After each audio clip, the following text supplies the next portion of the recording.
হায়রে আইমান আমার নবীকে বুক কানে নিয়া যেন বাবা মক্কার দিকে চলে যাচ্ছে না বাবা, একটু দূর আগিয়ে গিয়েছেন। ভাই আব্দুল মুত্তালিব যে 8 দিনের ছুটি দিয়েছিল, যখন একটা মাস কেটে গেছে, বৃদ্ধ আব্দুল মুত্তালিব একটা চেয়ারে বসে আছে, আর একটা চেয়ারে পা খানা রেখে মাথাটা নিচু করেছে, আর ছোট বাচ্চার মতো ডুগরে ডুগরে কাঁদছে, আমার আমেনা কেন আসে না, আমার আমেনা কেন আসে না। ওইদিকে উম্মে আয়মান আমার নবীকে নিয়ে আসছেন, কিন্তু আমেনার আসে না ঘুরে। উম্মে আয়মান বলছেন, বেটা রে তুমি 1 পা 2 পা করে আগাও বেটা, আমি তোমার দাদু জানের জন্য কিছু খাবার কিনে নি বেটা। উম্মে আয়মান হাটের দিকে বাজারে গেল, আর আমার নবী মুস্তাফা দাদু জানের সামনে গিয়ে দাঁড়িয়ে গেছেন। যেমনই দাদু জানের সামনে দাঁড়িয়ে গেছেন বাবা, শুধু বলেছেন দাদু জান, আব্দুল মুত্তালিব মাথাটা তুলেছেন আর বলছেন, দাদু ভাই তোমার মা কোথায়? শুধু মা শব্দ কানা বলেছে, আর যেন মুখে বলতে পারে না। আব্দুল মুত্তালিব বুঝে গেল আমার আব্দুল্লাহ যেমন এলো না, আমার আমেনাও ঘুরে এলো না। বাবা গো, আমার নবীকে টেনে বুকে লাগিয়েছেন, গালে মুখে চুমা খাচ্ছেন, আর বলছেন, দাদু ভাই তুমি কান্দিও না, তুমি চোখের পানি ফেলিও না, আমার কলেজা তোমার কদমের নিচে বিছিয়ে দেব, কিন্তু তোমারে কোনোদিন কোনো কষ্ট হতে দেব না। সুবহানাল্লাহ সুবহানাল্লাহ, আর জোরে বলুন সুবহানাল্লাহ সুবহানাল্লাহ সুবহানাল্লাহ। আব্দুল মুত্তালিব বলছেন, দাদু ভাই তোমার মা নাই তো কি, আমি তোমার দাদু জান বেঁচে আছি, আমার কলেজা তোমার কদমের নিচে বিছাবো ভাই, কিন্তু তোমার কষ্ট দিব না। হাজার হলো মার মতন কেউ হবে ভাই, মার মতন কেউ হবে না। আমার নবী মাকে হারালেন, বাবাকে হারালেন, তারপরে আমার নবী দাদু জানের কাছে থাকতে লাগলেন। দিন যাই সময় কাটে, দিন যাই সময় কাটে। এই করতে করতে আব্দুল মুত্তালিব একদিন আমার নবীকে নিয়ে ঘুমিয়েছিলেন। যখনই উঠেছেন দেখছেন আমার নবীর 2টা চোখ লাল হয়ে গেছে। আব্দুল মুত্তালিব জিজ্ঞাসা করছেন, কেন লাল হয়েছে জানেন? মার জন্য কেঁদেছে, মার জন্য বাপের জন্য এত কেঁদেছে, চোখগুলা লাল লাল হয়ে গেছে। আব্দুল মুত্তালিব বলছেন, দাদু ভাই তুমি কাঁদছো কেন? তোমার চোখ লাল কেন, ব্যথা হয়? হ্যাঁ দাদু জান, আমার চোখ খুব ব্যথা হয়। আব্দুল মুত্তালিব আমার নবীর হাতখানা ধরেছেন আর নিয়ে যেতে আরম্ভ করেছেন জঙ্গলের দিকে। আমার নবী বলছেন, দাদু জান কোথায় নিয়ে যাবেন? আব্দুল মুত্তালিব বলছেন, দাদু ভাই যদিও 7 সমুদ্র পার হতে হয় হব, যতক্ষণ পর্যন্ত তোমার চোখের দাওয়া না করে দেব আমি আব্দুল মুত্তালিব বাড়ি ফিরে আসব না। যাব, যত দূর যেতে হয় যাব, তোমার চোখের দাওয়া না করলে আমি বাড়ি ঘুরে আসবো না। আব্দুল মুত্তালিব আমার নবীকে নিয়ে চলে যাচ্ছেন। যেতে যেতে বন্ধুরা একটা বিশাল বড় জঙ্গলে পৌঁছে গেল। আব্দুল মুত্তালিব বলছেন, আল্লাহ আমি কোন ডক্টরের কাছে যাব না, কোন নার্সিং হোমে যাব না, কোথায় যাবে না? সামনে দেখছেন আল্লাহওয়ালা রাহেবের বাড়ি। আব্দুল মুত্তালিব রাহেবের গেটে হাজির। দেখছেন বাবা ভিতর থেকে লক করা। আব্দুল মুত্তালিব ডাক দিচ্ছেন, ওগো রাহেব একটু বাইরে বেরিয়ে আসো, ভিতর থেকে আওয়াজ আসে না। আবার ডাক দিচ্ছেন, রাহেব একটু বাইরে বেরিয়ে আসো, ভিতর থেকে আওয়াজ আসে না। কেন আওয়াজ আসে না? যেই সময়তে আমার দয়ার নবী মুস্তাফা রাহেবের গেটে দাঁড়িয়ে ছিল, আর ওই রাহেব ঘরের মধ্যে একখানা পুরানা কিতাব বার করে নিয়া আমার বিশ্ব নবীর পরিচয় পড়তেছিল। জোরে বলুন, আরো জোরে। যেই সময়তে রাহেব আমার নবীর পরিচয় পড়ছেন, সেই সময়তে আমার নবীর রাহেবের বারান্দায় দাঁড়িয়ে আছেন।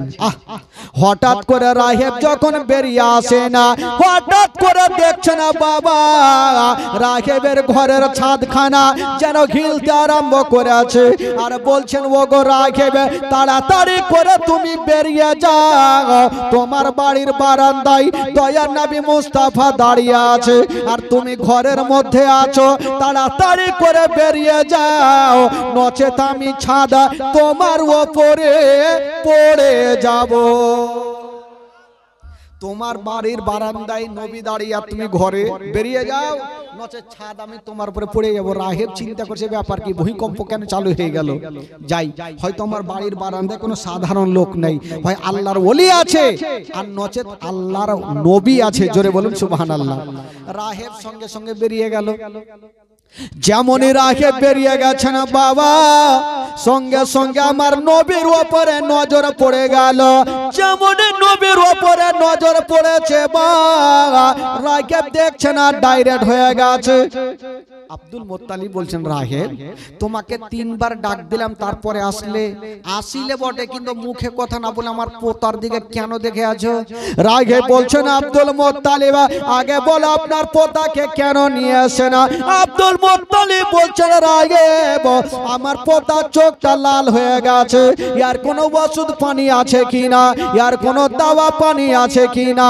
ওই রাহেব বলছেন আব্দুল মুত্তালিব বিশ্বের মধ্যে এমন কোন ডক্টর জন্ম লাইনি যে ছেলের চোখের ডক্টরগিরি খাটিয়ে দেয়, বিশ্বের মধ্যে এমন কোন হাকিম জন্ম লাইনি যে ছেলের চোখের হিকমতগিরি খাটিয়ে দেয়, বিশ্বের মধ্যে এমন কোন সার্জন জন্ম লাইনি যে ছেলের চোখের সার্জনগিরি খাটিয়ে দেয়। তবে আমার পোতার কি চোখটা ভালো হবে না? বলে হবে। তুমি এখনই বললে হাকিমের হিকমতগিরি চলবে না, সার্জনের সার্জনগিরি চলবে না, তো চোখ কি করে ভালো হবে? বলে এক কাজ করো, ওগো রাহেব চোখ ভালো হবে কি করে? রাহেব একটা উত্তর দিচ্ছেন। ওগো রাহেব বলছেন ওগো আব্দুল মুত্তালিব আমি বুঝে গেছি আপনার এই পোতাটা সাধারণ হতে পারে না, আপনার এই পোতা যদি হয় তবে শেষ জামানার নবী হবে। সুবহানাল্লাহ। নারায়ে তাকবীর, নারায়ে তাকবীর, নারায়ে রিসালাত, নারায়ে রিসালাত, নারায়ে তাকবীর। আপনার এই পোতা যদি হয় তবে শেষ জামানার নবী হবে। তবে রাহেব বলছেন আব্দুল মুত্তালিব আপনি বাড়ি নিয়ে যান আর আপনার পোতাকে বিছানাতে শুইয়া দিও, আর ইনারে থুথু মোবারকা নিয়া উনারি চোখে লাগিয়ে দিও, সঙ্গে সঙ্গে চোখ ভালো হয়ে যাবে। আব্দুল মুত্তালিব ভাবছেন আমি জীবনেও শুনিনি যে থুথুতে চোখটা ভালো হবে। রাহেব যখন বলেছে একবার নিয়ে যাই দেখি, আমার নবীকে নিয়ে গেল, বিছানাতে শুইয়া দিল, আমার নবীর থুতু মোবারকা নিয়া একটু চোখে লাগিয়ে দিয়েছেন আর বলছেন দাদু ভাই বলো তোমার কোন চোখটাতে ব্যথা করে? আমার নবী বলছেন দাদু জান আমার কোন চোখটাতে ব্যথা করে আমি কিছুই বুঝতে পারি না। আমার নবীর থুতুতে চোখটা ভালো হইল। আমরা যে থুথু দিই সেটা হয় থুথু, আর আমার নবী যে থুতুগুলা দেয় সেটা হলো একটা ওষুধ। আচ্ছা বলুন তো ভাই আমাদের থুতু যদি চোখে দিত ভালো হবে? জোরে বলুন ভালো হবে না কানা হবে? আরো কানা হয়ে যাবে। আমার নবী কি থুতুতে নিজের চোখটা শুধু ভালো করেছেন? না। মক্কা নগরে একটা কুয়া ছিল, যে কুয়ার পানি কেউ পান করতো না, এত গন্ধ পানি। আমার দয়ার নবী মুস্তাফা একটু মুখটা বাড়ায়া একটু থুথু দিয়ে দিলেন। বাবা কিতাবের মধ্যে পাওয়া যায় ওই কুয়ার পানি খানা আবে জমজম থেকে উত্তম হয়েছিল। জোরে বলুন আবে জমজম থেকে উত্তম হয়েছিল। বাবা গো এ হচ্ছে আমার নবীর মোজেজা। শুরু হয়ে গেল ভাই, আস্তে আস্তে করে আমার নবীর বয়স হয়ে গেল 8 বছর। জোরে বলুন সুবহানাল্লাহ। কয় বছর হইল? জোরে বলুন কয় বছর হইল? 8 বছর। এবার চলুন মদিনা চলুন। একটু চোখটা আপনাদের ছোট ছোট লাগছে, একটু চোখটা বড় বড় করুন ভাই। একবার গোটা মাজমা হাত তুলে বলুন তো সুবহানাল্লাহ। জোরে বলুন ইয়া রাসূলুল্লাহ। কিছু লোক ফের এইভাবে করছে যে হাফ পেডেল তুলছে কেন? ঘুম লাগছে? একটু চলুন মদিনা চলুন, গোটা মাজমা আমার সাথে পড়ুন, একটু ঈমান তাজা হবে, ঘুমটা ভাঙবে, আর একটা মজার ঘটনা শুরু হবে ভাই। চলুন মদিনা। আমার ভালো লাগে না আমি, জোরে বলুন জোরে, আমার ভালো লাগে না আমি যাব মদিনা, আমার ভালো লাগে না আমি যাব মদিনা। একটু মাইকটা রাখেন তো, দেখি এদের আওয়াজ হয়েছে কি হয়, এদের আওয়াজে এদের বুঝাই যায় না কে বলছে কে বলে না। ঈমান তাজা ভাই, আর একটা দিন তো থাকবো, কালকে তো শেষ, পরশুদিন যদি প্যান্ডেল জেনারেটর কিছু খুঁজে তো পাওয়া মুশকিল আছে ভাই। তো দুটা দিন যখন থাকবেন তো গলাটা বসিয়ে নিয়েই বাড়ি যাবেন। বলুন, কেউ লজ্জা করিয়ে না ভাই, মন মন থেকে প্রাণ থেকে দিল থেকে বলুন, আমার ভালো লাগে না আমি, আমার ভালো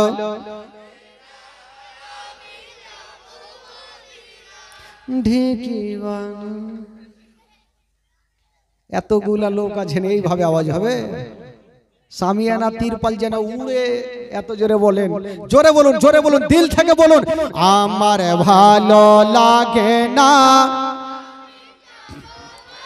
ও মদিনাতে না গেলে মন শান্তি পাবে না, আমার ভালো, আমার ভালো লাগে না, মনে আছে যে আশা নবী গো হবে তোমার সঙ্গে দেখা, মনে আছে যে আশা নবী গো হবে তোমার সঙ্গে দেখা, ওগো পাখির মতো থাকে তো ডানা, পাখির মতো থাকে তো ডানা, উড়ে যাব মদিনা, আমার ভালো,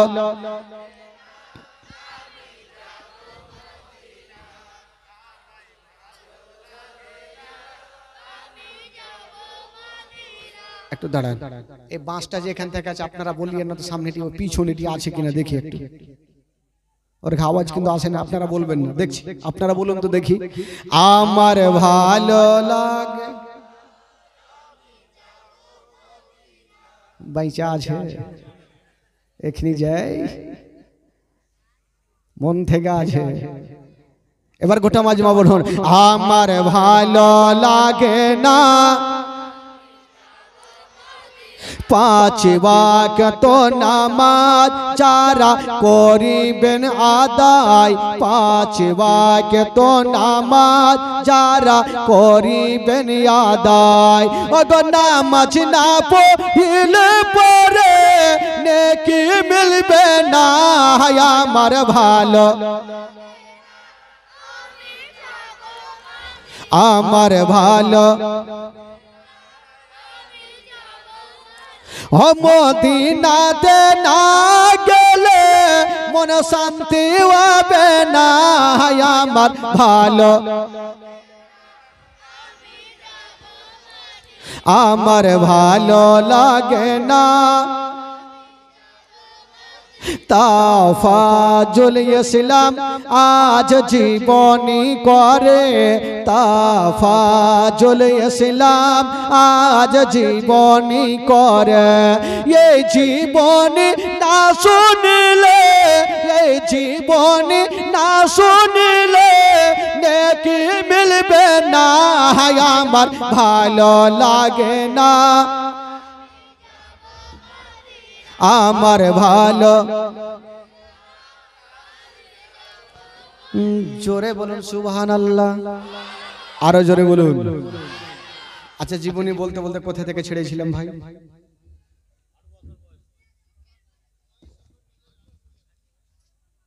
ভুলে গেছি। আমার নবীর বয়স কত বললাম? আমার নবী এখন কার কাছে আছেন? কার কাছে আছে?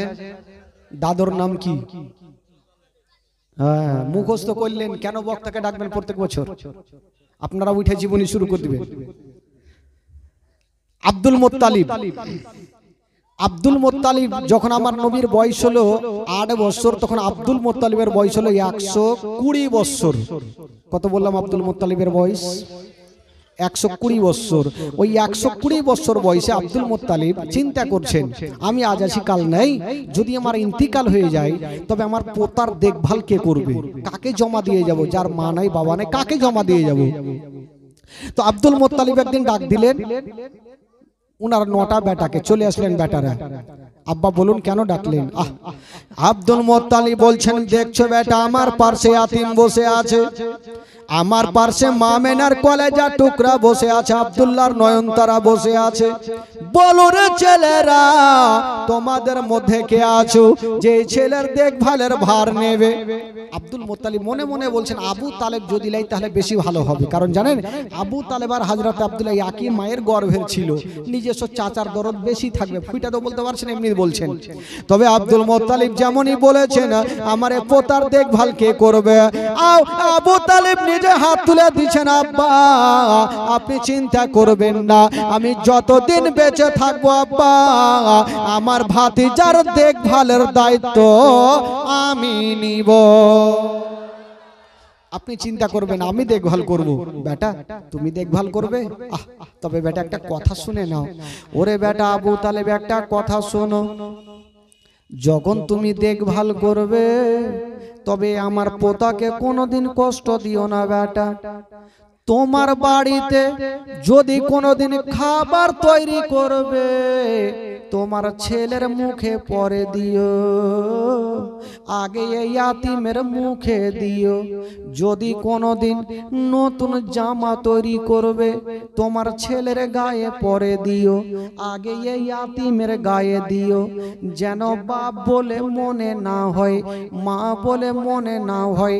আবু তালেবের স্ত্রী চলে আসিল, আব্বা আপনি চিন্তা করবেন না, আমি যতদিন বেঁচে থাকবো আব্বা আমি মার মতো ভালোবাসবো, জীবনে মনে হতে দেব না এই ছেলের বাবা বেঁচে নাই মাও বেঁচে নাই। আবু তালেবের স্ত্রী ওয়াদা করলেন, আমার নবীকে টেনে বুকে লাগালেন, আমার নবীর বয়স হলো 8 বছর আর আব্দুল মুত্তালিবের বয়স হলো 120 বছর।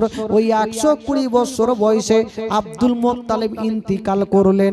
সকলে পড়ুন ইন্না লিল্লাহি ওয়া ইন্না ইলাইহি রাজিউন। আব্দুল মুত্তালিব কত বছর বয়সে ইন্তিকাল করলেন? কত বছর বয়সে? আর নবীর বয়স কত থাকলো? আমার নবী এখন কার কাছে থাকলো? জোরে বলুন কার কাছে থাকলো? দিদি দিল লক্ষ্মীর ভান্ডার রে, খুশি হইল সব বদিরায় আমার, দিদি দিল লক্ষ্মীর ভান্ডার রে, খুশি হইল সব ভাবিরায় আমার। আলিনা বিবি বাবার নামে 500 টাকা, এটা বেনামি 200 টাকা, তাড়াতাড়ি আসেন, ব্যাগ নিয়ে যান। প্রথম মাসের সরর দিকে লক্ষ্মী ভান্ডারের মেসেজ ঢোকে, প্রথম মাসের সরর দিকে লক্ষ্মী ভান্ডারের মেসেজ ঢোকে, পাড়ায় পাড়ায় গিয়ে তারা মেসেজ কে করেন উদ্ধার, দে দেখিল মঞ্জুরা নিজের বোনের নামে মার নামে 510 টাকা দিয়েছেন। সুবহানাল্লাহ মাশাআল্লাহ। আমি জানি আমার মা বোনেরা প্রচুর দান নিয়ে আসবে, খালা না থাকলে লিখে দেন, আপনি কালকে এসে দিয়েন। তবে ভাই আপনাদের মধ্যে একটা কোনো খোদার বান্দা নাই গো? 1786 টাকা একটা কেউ হবে? একটা চাচা একটা কথা বলেন তো আপনারা, আমার নবী যার কাছে থাকবে তার লাভ হবে না লস হবে গো? একটু জোরে বলতে হবে। লাভ হবে। কেমন করে লাভ হয়েছিল একটা মারাত্মক ঘটনা শুনেলেন। মক্কা নগরে একবার পানি হয় না, পানির জন্য গরু ছাগল মারা যায়, নদী নালা শুকিয়ে যায়, ঘর বাড়ি হারা হারা হয়ে যায়, গাছপালা শুকিয়ে যায়। তো কিছু লোক যাচ্ছে মন্দিরে আরাধনা করতে, যে মন্দিরে গিয়ে একটু আরাধনা করবো যেন পানি হয়। তো যাচ্ছে তো একটা লোক বলছে, ওই তোমরা কোথায় যাবে? বলে মন্দিরে যাব পানির জন্য। বলে ওখানে গিয়ে লাভ নাই, যদি তোমরা পানি নিতে চাও তবে মক্কা নগরে একজন যদি দোয়া করে দেয় তবে আল্লাহ পানি দেবে। বলে সেটা কে? বলে সেটা হলো আব্দুল মুত্তালিবের বেটা আবু তালেব যদি দোয়া করে দেয় তবে আল্লাহ পানি দেবে। তো লোকজন ভাবলো আবু তালেবের দোয়াতে পানি হবে, তবে যাব না কেন, যাইতে হলে 200 টাকা দিয়েছেন আর 100 টাকা যাই তাহলে। তো কয়েকটা লোক গিয়ে আবু তালেবের সামনে গিয়ে হাজির হয়ে গেল, বলছেন ওগো আব্দুল মুত্তালিবের বেটা আবু তালেব, আপনার কাছে এসেছি, আপনি তাড়াতাড়ি চলেন না, বলে সব বরবাদ হয়ে যাবে, শেষ হয়ে যাবে। বলল কি হয়েছে? বলে পানির জন্য গরু ছাগল মারা যায়, নদী নালা শুকিয়ে যায়, গাছপালা শুকিয়ে যায়, আল্লাহর কাছে একটু দোয়া করবেন, তাড়াতাড়ি চলো না। যেমন এই কথা বলতে নাই আবু তালেব মাথায় হাত দিয়েছে, জানি না আমাকে তারা বিশ্বাস করে এসেছে, আমি যাব আর পানির জন্য আমি দোয়া করব। আবু তালেব বের হচ্ছে না, আমার নবী বলছে না চাচা। বলো কি হলো রে বাছা? চাচা আপনি কোথায় যাবেন? বলল ভাতিজা আমি তো একটু পানির জন্য দোয়া করতে যাব। বলে চাচা গো আপনি তো যাবেন, আমাকে সাথে নিয়ে যাবেন না? বলে না ভাতিজা তুমি ছোট্ট ছেলে, তুমি কি করতে যাবে? না তোমাকে নিয়ে যাবো না। ওই চাচা একটা আগে আসেন তো, চাচা এখানে আসেন তো, এখানে আসেন, এখানে আসেন, আসেন আসেন আসেন, একটু সেটা বসেন। ও ভাই আসুন, শোনা ভাই রে, একটু হিলে ডিলে বসো ভাই। আপনারা সামনে 1 বিঘা জায়গা ফাঁকা আছে কিনা? হ্যাঁ সেটা বসেন। হ্যাঁ দেখেন এক জায়গাতে বসে থাকেন না। তো আবু তালেব বলছেন না ভাতিজা তোমাকে এত বড় ময়দানে নিয়ে যাব না, যদি তুমি কোথায় হারিয়ে যাও। আমার নবী বলছেন চাচা আমাকে নিয়ে গেলে আপনার লাভ হবে, লস হবে না। জোরে বলুন সুবহানাল্লাহ। তো আবু তালেব বলছেন না আমি তোমাকে নিয়ে যাব না, কিন্তু আমার নবী মনে মনে বলছে আমি যদি না যাই তবে জিন্দেগিতে পানি হইবে না, পানির মালিক না গেলে পানি হবে। তা আবু তালেব নিয়ে যাবে না, আর আমার নবী জিদখানা ছাড়ে না, চাচাকে রাজি করে যাইতেই হবে। তো আবু তালেব বলছেন না ভাতিজা ওখানে হাজার হাজার লোক থাকবে আরাফাতের ময়দানে, যদি তুমি হারিয়ে যাও। আমার নবী একটা কথা বললেন, বলছেন চাচা গো আমি হারাবো না। বলে কেমন করে? বলছেন চাচা গো আমি যাব, আমাকে কাবা ঘরে হিলানা লাগিয়ে আপনি বসিয়ে দেবেন চাচা, আর আপনি দোয়া করবেন, আপনার দোয়া শেষ হবে আমাকে নিয়ে আপনি বাড়ি চলে আসবেন চাচা। ঠিক বলছো ভাতিজা, যখন তুমি বলছো তাহলে চলো। আমার নবীকে নিয়ে কিন্তু চলে গেলেন বাবা। আমার নবীকে নিয়ে যাওয়ার পরে কাবা শরীফ হিলানা লাগায়া আমার নবীকে বসিয়ে দিয়েছেন বাবা। আর আবু তালেব বলছেন ভাতিজা তুমি এখানে বসো, আর আমি যাব আর পানির জন্য আল্লাহর কাছে দোয়া করব। আমার নবী মনে মনে বলছে যারে বেটা যা, কে পানি দেয় ওইটাই দেখছি। আবু তালেব চলে গেছে ভাই, আমার নবী তাকিয়ে তাকিয়ে দেখছে, দোয়া করো। আবু তালেব চলে গেছে, হাজার হাজার লোক পিছনে দোয়া শুরু করেছে। আবু তালেব দোয়া করছে পানি দাও, পানি দাও, পানি দাও। 1 ঘন্টা হয়ে গেল, পানির কোনো খবর নেই। আকাশ নীল হয়ে আছে, মেঘ নাই হইবে কোনটা থেকে। 2 ঘন্টা হয়ে গেল পানি হয় না, 3 ঘন্টা হয়ে গেল পানি হয় না। বাবা গো আকাশ থেকে পানি হয় না, আর আবু তালেবের চোখ দিয়ে পানি বন্ধ হয় না। আবু তালেব চিন্তা করছে, দোয়া করছে, চিন্তা করছে আজকে যদি পানি না হয় আমার ইজ্জত বাঁচবে না। লোক বিশ্বাস করে আমাকে এসছে, চোখ দিয়ে ঝরঝর করে পানি ঝরছে, কিন্তু আকাশ থেকে পানি হয় না। আর আমার নবী তাকিয়ে তাকিয়ে দেখছে, কর রে বেটা কর, কতক্ষণ দোয়া করবি কর। ই চলছে দোয়া। 1 ঘন্টা হয়ে গেল, 2 ঘন্টা, 3 ঘন্টা, কোনো মতে পানি হয় না। আর পিছনে যারা দোয়া করতেছিল এরা আনাগোনা শুরু করলো, ওই ওয়াকে হুড়া মারছে, ওই ওয়াকে হুড়া মারছে। দেখবেন যখন কোন ইমাম সাহেব লম্বা সুরা লাগিয়ে দিবে, তো কিছু কিছু শয়তান বাচ্চাগুলো থাকে না, বাপরে হয়ে গেছে আজকে লম্বা সুর দিয়েছে, ওই ওয়াকে হুড়া মারবে, ওই ওয়াকে হুড়া মারবে, বাড়ি ভাগার তালে আছে। তো কিছু লোক হুড়াহুড়ি মারছে, নামাজও পড়ছে, কি বলে দোয়াও করছে, আর হুড়াহুড়ি মারছে, ওই ওয়াকে হুড়া মারছে, ওই ওয়াকে হুড়া মারছে। আচ্ছা বলুন তো ভাই, যদি নামাজের মধ্যে কেউ কথা বলে তাহলে নামাজ হবে গো? একটু জোরে বলুন হবে? নামাজের মধ্যে নামাজ পড়ছে, ধরুন যদি কথা বলে নামাজ হবে? 3টা লোক নদীর ধারে নামাজ পড়ছে, আর নদীতে এই বড় মাছ। তো ডান দিকের যে লোকটা আছে নামাজ ছেড়ে দিয়ে বলছে বাপরে কত বড় মাছ, ওর নামাজ হবে? ওর তো গেল। বাম দিকে যে লোকটা আছে উচ্চট করে বলছে ওই কথা কেনা বললি, তোর নামাজ হইবে না, ওরও গেল। ইমাম সাহেব চট করে বলছে আমি কথা বলিনি। ওরও গেল। তো নামাজের মধ্যে কথা বললে ভাই নামাজ হবে না। এরা দোয়া করছে, হুড়াহুড়ি চালু করেছে, আবু তালেবের দোয়াতে পানি হবে না, বাড়ি চল, চল বাড়ি, বাড়িতে ঘুমাবো, ওইটাই ভালো হবে, চল।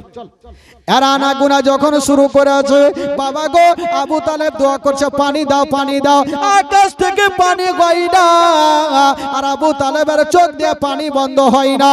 আমার দয়ার নবী মুস্তাফা 8 বছর বয়সে কাবা ঘরে খিলানা লাগিয়ে দেখছেন বন্ধুরা, আজকে আকাশ থেকে পানি হয় না, কিন্তু চাচার চোখ দিয়ে পানি বন্ধ হয় না। আমার নবী ভাবছেন, আল্লাহ আজকে যদি আমার চাচার দোয়া পানি না হয়, তবে আমার চাচার ইজ্জত চলে যাবে, আমার চাচার ইজ্জত যাওয়া মানে আমার বংশের ইজ্জত যাওয়া। আল্লাহ আমি আমার বংশের ইজ্জত যেতে দেব না, না আমার বংশের ইজ্জত আমি যেতে দিব না। আমার দয়ার নবী মুস্তাফা সঙ্গে সঙ্গে বন্ধুরা এই শাহাদাত আঙ্গুলি খানা এইভাবে খাড়া করে দিয়েছেন বাবা, যেমনই খাড়া করে দিয়েছেন বাবা, যে আকাশে মেঘ ছিল না, নীল হয়েছিল, আমার নবীর ইশারা করতে নাই বাবা গো, ওই আকাশখানা কালো আধার হয়ে গেল, আর আমার নবীর ইশারাতে কাল বৈশাখীর মতো বৃষ্টি চালু হয়ে গেল। জোরে বলুন। এত বৃষ্টি শুরু হইল ভাই, যে নদীগুলা শুকিয়েছিল ওই নদীগুলা ডুবে বাড়ি ঘর ডুবতে লাগলো। লোকজন এবার হেলতে শুরু করলো, জান বাঁচা মুশকিল হয়ে গেল। লোকজন আবু তালেবকে বলছে, হুজুর দোয়া ছাড়ে, না হলে এবার ডুবে মরবো। এতক্ষণে পানির জন্য মরছিল, এবার বলছে ডুইবা মরবো। আবু তালেব দোয়া ছেড়ে দিয়ে কুড়িয়াতে বৈশা আছে, পানি হয়ে যাচ্ছে, পানি বন্ধ হয় না। আবু তালেব বলছে পানি বন্ধ, পানি বন্ধ, পানি বন্ধ করো, কোনো মতে পানি বন্ধ হয় না।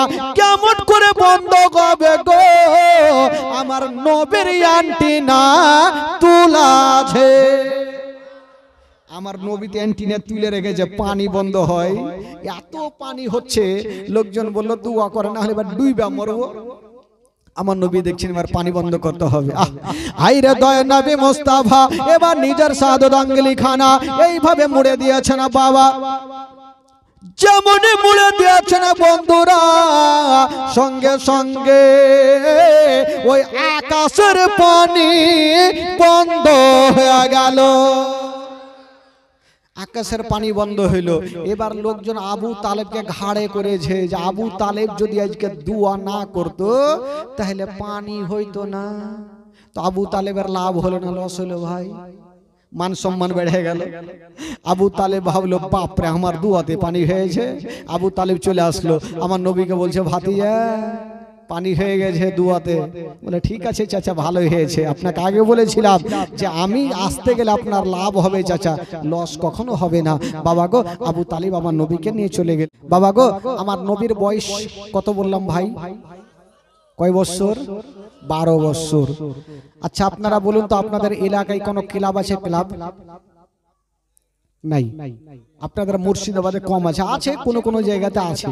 তবে একটা কথা বলে তো, ওই ক্লাবে কি হাদিস কোরআনের শিক্ষা হয়? কি শিক্ষা হয় বলুন? কি খেলা? লজ্জা করার কি আছে?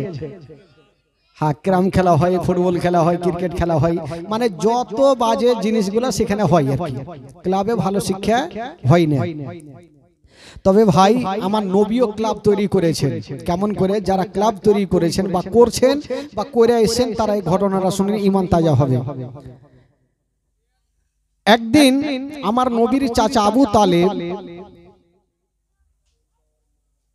টুম্পা নিজের মায়ের জন্য 500 টাকা দান করেছেন। তো আমার নবী দেখছেন চাচাকে আবু তালেব নতুন নতুন জামা পরছেন, একটু মন দিয়ে শুনেন, জামা পরছেন। তো আমার নবী বলছেন, চাচা। বলে কি হলো রে বাছা? বলে চাচা নতুন নতুন জামা পরে কোথায় যাবেন? বললো বাবা রে, আমি যাব, প্রত্যেক বছর একটা পুরানা মেলা বসে, ওয়াক্কাজের মেলা, প্রত্যেক বছর বসে, এবারও বসবে, তাই আমি মেলা যাব। আমার নবী বলছেন, চাচা আপনি মেলা যাবেন? বলে হ্যাঁ। আমার নবী কোনো উত্তর করছেন না। দেখেন ওই মেলার কি করে 12টা বাজায়। তো আবু তালেব বলছে ভাতিজা তুমি কি যাবে নাকি মেলা? আমার নবী উত্তর করছেন না, আবার বলছেন যাবে নাকি, উত্তর করছেন না। তো আবু তালেব মনে মনে ভাবছেন যে ভাতিজা হাইদা ভাতিজা হয়তো বলতে শরম করছে, বলে ভাতিজা এক কাজ করো, তোমার সামানপত্র নিয়ে নাও, তোমাকে মেলা নিয়ে যাব, তবে একটা শর্ত আছে। ভাতিজা বলে কি শর্ত? বলে ভাতিজা তোমাকে মেলা নিয়ে যাব, বেশিক্ষণ রাখবো না, তোমাকে কিছু খেলনাগুলা দিয়ে দেবো, তুমি চলে আসবে, আমরা পরে বাড়ি আসবো। ঠিক আছে চাচা, যখন বলছো তাহলে চলো নিয়ে। আমার নবীকে মেলা নিয়ে গেছেন বন্ধুরা, যেমনই যেতে নাই আমার নবীকে কিছু খেলনাগুলা দিয়েছেন বাবা, আর বলছেন ভাতিজা তুমি বাড়ি যাও, আমরা পরে বাড়ি যাব। ঠিক আছে চাচা গো, আমি তাহলে চললাম, তোমরা আসো। তো কিছু খেলনা নিয়ে আমার নবী মেলা থেকে বেরিয়েছেন। বেরিয়ে সামনে গিয়ে দেখছেন একটা বৃদ্ধ 70 বছর বয়স, ওই লোকটা সামনে দিক থেকে দৌড়িয়ে চলে আসছে, হাঁপাচ্ছে মনে হচ্ছে, দৌড়াচ্ছে। তো আমার নবী বলছেন চাচা একটু দাঁড়ান। ওই লোকটা দাঁড়ালো, তো ওই লোকটার শরীরে ঘাম চুইছে। তো আমার নবী বলছেন চাচা আপনার কি ট্রেন ফেল হচ্ছে নাকি? এত জোরে আপনি কোথায় যাবেন? কথা চলছে আর মেলার দিকে ঢোল তাবলার আওয়াজ ভাসছে। তো ওই লোকটা বলছেন বাবা তোমার কানে কি শব্দ আসছে? বলে হ্যাঁ ঢোল আসছে। ওই লোকটা বলছেন বাবা আমি যাব ওই মেলাতে, ওই যে ঢোল বাজে ওই দলের মধ্যে সুন্দরী সুন্দরী মেয়েগুলা নাচ করে, যে যেমন টাকা দেবে তেমন তাকে রূপ দেখাবে। আমিও টাকা নিয়ে যাচ্ছি, আমি টাকা দিব আর ভালো ভালো নাচ দেখিব। ও আপনি নাচ দেখবেন চাচা? আমার নবী একটা কথা বললেন, মারাত্মক কথা। চাচা ওই মেয়েদের মধ্যে যারা নাচ করে ওদের মধ্যে যদি আপনার একটা বেটি থাকতো, আপনি কি সেই নাচটাকে দেখতেন? ওই লোকটা মাথায় হাত দিয়েছে আর ভাবছেন, বলছেন ওরে বাবা এত দামি কথা কেউ আমাকে কোনোদিন বলেনি। আচ্ছা বলো তুমি কেটা যে আমাকে এত বড় দামি কথা বললে? আমার নবী বলছেন চাচা গো আচ্ছা ওই পুরোনো মেলাটাকে বন্ধ করা যাবে না? ওই লোকটা বলছেন বাবা যা বলেছ আর বলিও না, এখন যদি গিয়ে বলি মেলা বন্ধ করো তবে আমাকে দুনিয়া থেকে তুলে দিবে। যদি বলে দিই মেলা বন্ধ করো তো আমাকে বন্ধ করে দিবে, ভুল করে বন্ধ করা যাবে না। আমার নবী বলছেন চাচা আপনি আমার সাথ দিবেন তো? বলে দিলাম। বলে আমাকে সাথে নিয়ে কি হবে? কিতাবের মধ্যে পাওয়া যায় আমার নবী একটা করে 40টা লোককে এক জায়গাতে করলেন। জোরে বলুন সুবহানাল্লাহ, আরো জোরে বলুন। কয়টা লোককে করলেন? 40টা লোককে। তো 40টা লোকের মধ্যে একটা হ্যাঁকড়া লোক ছিল। হ্যাঁকড়া বুঝলেন তো?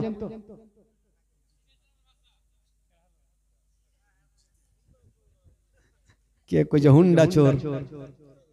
মানে হুন্ঠা মানে হাফ মাইন্ড, মানে টেঁড়া। ওকে বলে এই পাকে যা তো ওই দিকে ভাগবে, ওই যাকে বলে টেঁড়া বলে। তো ওই হাইন্ঠা টেঁড়া বলছে যে হুজুর আমিও সাথে যাব। তো লোকজন বললে হুজুর এই পাগলাকে নিয়ে যাই না, নাহলে মেলাতে ধরা পড়ে যাব। তো আমার নবী বলছে যাচ্ছে যখন তো যাক না। তো যাওয়ার আগে আলোচনা করছে, লোকজন বলছে আমার নবীকে, মক্কা নগরে আমার নবীকে সবাই আলামিন বলে জানতো, সত্যবাদী বলে জানতো। তো জিজ্ঞাসা করছেন ওগো আলামিন আমরা যে মেলাতে যাব তো হাজার হাজার লোকজন থাকবে, তো মেলাটা কি করে বন্ধ করব? আমার নবী শিখাচ্ছে শুনো, 40টা লোক 40 জায়গাতে দাঁড়াবে, আমি ইশারা করবো 1 নম্বরে যে থাকবে, তখন উনি বলবে মেলা চলবে না, মেলা বন্ধ করো। 2 নম্বরে যে থাকবে উনি বলবে মেলা বন্ধ করো।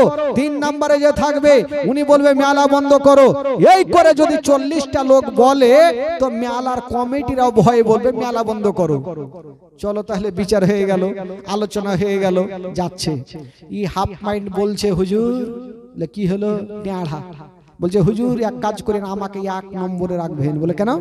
বলে ইয়াদের কথা কেউ শুনবে না, কিন্তু আমার বেরেনে তার কেটে যাবে, আমি পাগলা হয়ে যাব, অপেক্ষা করতে পারবো না, আগে আমি বলবো। তো লোকজন আমার নবী বলছেন না, তোকে 1 নম্বরে রাখবোই না, তোকে 23 নম্বরে রাখবো, আর তুই দেখা দেখি বলবি। ঠিক আছে। লোকজন বলছে হুজুরে পাগলাকে নিয়ে যাই না, কোনখানে ফাঁসিয়ে দিবে জানি না। বলে চল না, গেল। একটু আগিয়ে গিয়েছে বাবা, পাগলা বলছে দাঁড়াও। লোকজন চমকে দাঁড়িয়ে গেল, ইয়ার এখনিকে কি হইল রে? হঠাৎ করে একটা আমের গাছে কুদে চড়ে নিল।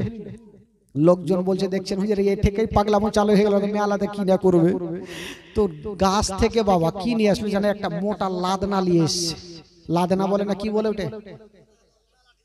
লাদনা, লাঠি নিয়ে এসে ঘাড়ে রেখেছে। বলে হুজুর এবার চলেন। বলে তুই লাদনা কি করবি?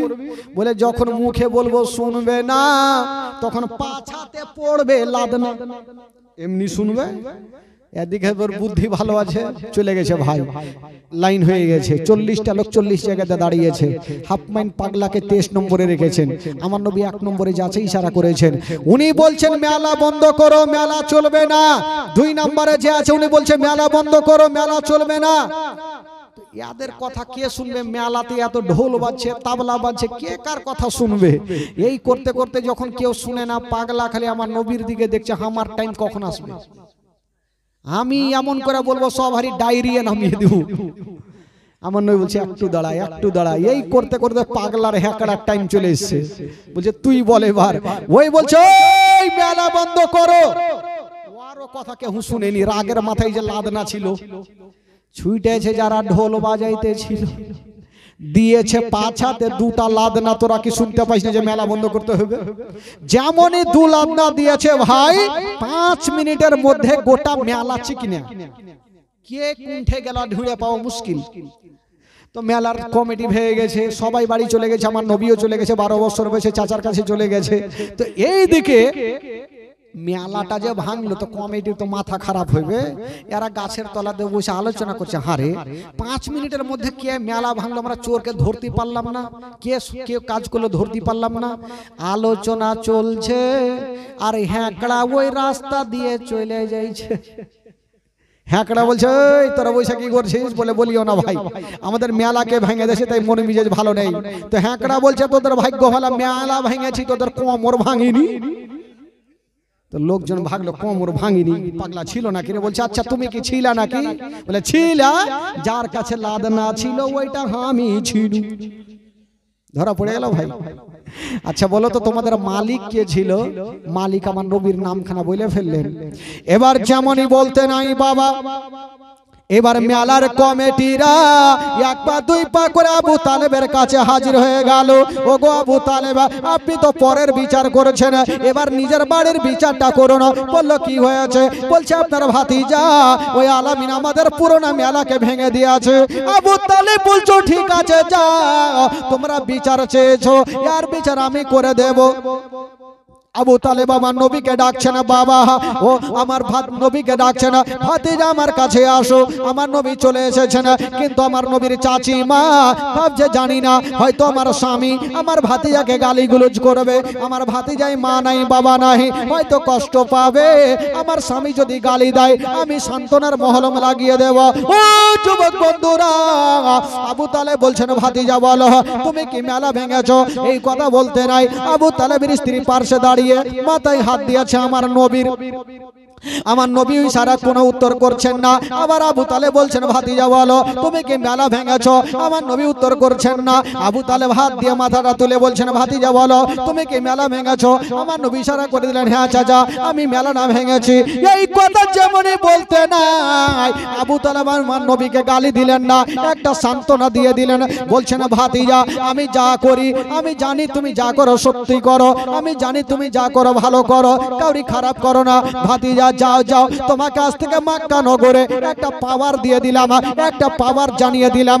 ভাতিজা তোমার যা খুশি তা তুমি করো, কেউ যদি তোমার দিকে 2টা চোখ করে দেখে, আমি তোমার চাচা তার 2টা চোখ তুলে দিব। কেউ যদি তোমার দিকে খারাপ নজরে দেখে, আমি তোমার চাচা তার চোখ 2টা তুলে দেব। কারণ আমি জানি ভাতিজা তুমি যেটা করবে ভালো করবে, কখনো খারাপ করবে না। বাবা গো আমার নবীকে সান্ত্বনা দিয়ে রাখলেন। আমার নবীর সাহস আরো বেড়ে গেল। এ করতে করতে বাবা গো আমার নবী থাকলেন।